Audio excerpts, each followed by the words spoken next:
Hi, I'm Dad Plays Games, and today I want to talk to you about the future of gaming. I love thinking about the future, especially the future of gaming and technology. So, on the back of that, I want to look forward and throw out a probably very unpopular opinion for a lot of people. Alright, here goes. Google Stadia is the only currently announced next-generation platform. Are you still there? Oh, wow. Alright, let me explain. With Sony and Microsoft on the cusp of releasing their next generation of consoles, we are entering a new era of games. And I guess by definition, the Series X and PS5 are the respective console makers' new generation of consoles. But when we talk about the next generation and current generation of gaming, we don't really talk about the hardware, do we? We talk about the stories, the games, the ideas that simply weren't possible to realize before, and about moving gaming as a whole forward. I have no doubt in my mind that the PS5 and Series X will bring about games that truly weren't possible before, but yet I would argue that these platforms are stuck in the past. They don't really move gaming forward, they're just iterations of what was before with slightly more powerful hardware. And that might very well prove to be their downfall as the giants of gaming. You see, like it or not, cloud gaming is exploding. And to be honest, it hasn't even truly begun. And with the cloud, the gaming industry is opening doors that simply didn't exist before. But here's the kicker. There is only one actual cloud platform for gaming right now. Is it Shadow? No. As great as it is, it's a powerful PC you access remotely. GeForce Now? Same thing, but a bit more streamlined on the account of losing a little freedom and some restrictions on the library. PS Now is just a remote play of a PlayStation, just like xCloud is a remote accessed Xbox. We call all of these services cloud gaming, when in reality they are just remote windows into your gaming session running somewhere else. If you have the hardware locally, you would have the same experience, if not a better one. And all of that is amazing, don't get me wrong. It lowers the barrier of entry and opens up gaming for a whole new market of gamers. But it's not actually cloud gaming, is it? It just does the same stuff you can do locally and displays it on the screen of your choice. What Stadia does is something completely different. It is actually using the fact that it is in the cloud. It will bring about games and experiences that no local platform can. And it even does so right now.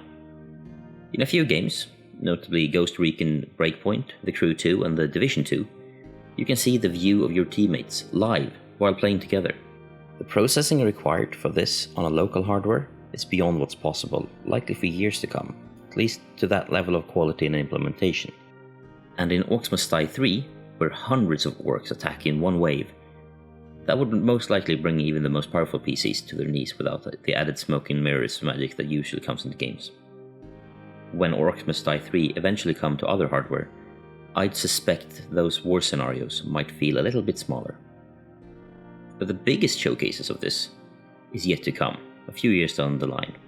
After all, the average game takes maybe 3 to 6 years to make. When the games that are coming exclusively to Stadia arrives, built from the ground up for the cloud, that is when we'll see games truly pushing the boundaries of what we thought was possible in games. Just take a look at what Stadia's R&D team has been trying out already. And keep in mind, these are prototypes, probably made in a lot less time than a couple of years. Insane physics and scale with Game Bus. A point-and-click game based on language AI. Co-op and multiplayer games taken to a new level. And Chimera, a card game with unlimited possibilities where you can merge any cards and see the game come up with new art, balanced skills and stats.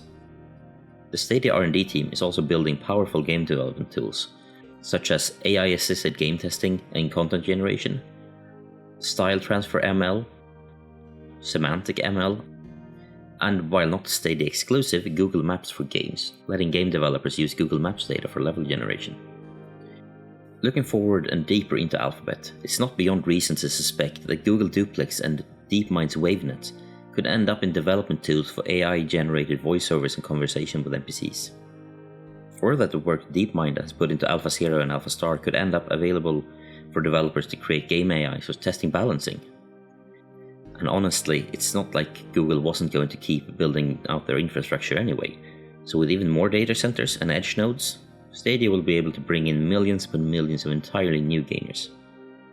The fate of traditional consoles is impossible to guess, but if I was to guess anyway, I think the Series X and the PS5 will be the last time we see consoles released with such fanfare and high sales expectations.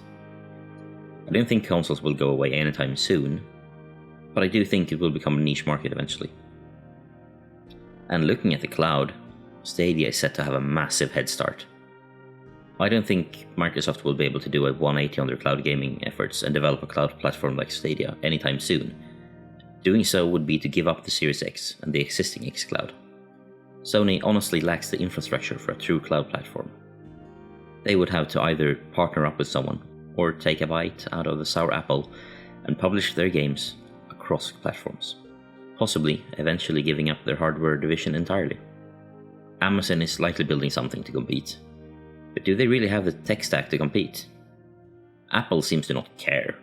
This is not their battle at all, nor do they honestly have the infrastructure set up for a venture like Stadia. Facebook faces similar issues as Amazon, and they probably have a bit of an image problem among the gaming community.